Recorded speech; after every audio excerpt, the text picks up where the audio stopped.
ವಾಶ್ರೂಮ್ನಲ್ಲಿ ರಹಸ್ಯ video, ನಟಿಗೆ black ಮೇಲ್ ಬೆದರಿಕೆ. Koramangala indoor ಸ್ಟೇಡಿಯಂನಲ್ಲಿ ನಡೆದ ಮಹಿಳಾ ಸೆಲೆಬ್ರಿಟಿ ಕ್ರಿಕೆಟ್ ಟೂರ್ನಿಯ ಸಂದರ್ಭದಲ್ಲಿ ಈ ಘಟನೆ ನಡೆದಿರುವುದು ಬೆಳಕಿಗೆ ಬಂದಿದೆ. ಟೂರ್ನಿಯ ವೇಳೆ ನಟಿಯೊಬ್ಬರು ವಾಶ್ರೂಮ್ಗೆ ತೆರಳಿದ್ದಾಗ ಅಪರಿಚಿತ ವ್ಯಕ್ತಿಯೊಬ್ಬರು ರಹಸ್ಯವಾಗಿ ವಿಡಿಯೋ ಚಿತ್ರೀಕರಿಸಿದ್ದಾರೆ ಎನ್ನಲಾಗಿದೆ. ಬ್ಲ್ಯಾಕ್ ಮೇಲ್ ಮಾಡುವ ಉದ್ದೇಶದಿಂದಲೇ ಈ ವಿಡಿಯೋವನ್ನು ರೆಕಾರ್ಡ್ ಮಾಡಲಾಗಿದ್ದು, ನಂತರ ಅದನ್ನು ನಟಿಯ ಆಪ್ತ ಸ್ನೇಹಿತೆಗೆ ಸಾಮಾಜಿಕ ಜಾಲತಾಣಗಳ ಮೂಲಕ ಕಳುಹಿಸಲಾಗಿದೆ ಎಂದು ತಿಳಿದು ಬಂದಿದೆ.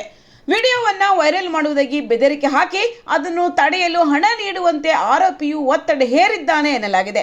3-4 ಬಾರಿ ಸಾಮಾಜಿಕ ಜಾಲತಾಣಗಳ ಮೂಲಕ ಸಂಪರ್ಕಿಸಿ ನಟಿಯ ಆಪ್ತ ಸ್ನೇಹಿತೆಯ ಮೂಲಕ ನಟಿಗೆ ಬ್ಲ್ಯಾಕ್ ಮೇಲ್ ಮಾಡುವ ಪ್ರಯತ್ನ ನಡೆಸಲಾಗಿದೆ ಎಂಬ ಮಾಹಿತಿ ಲಭ್ಯವಾಗಿದೆ.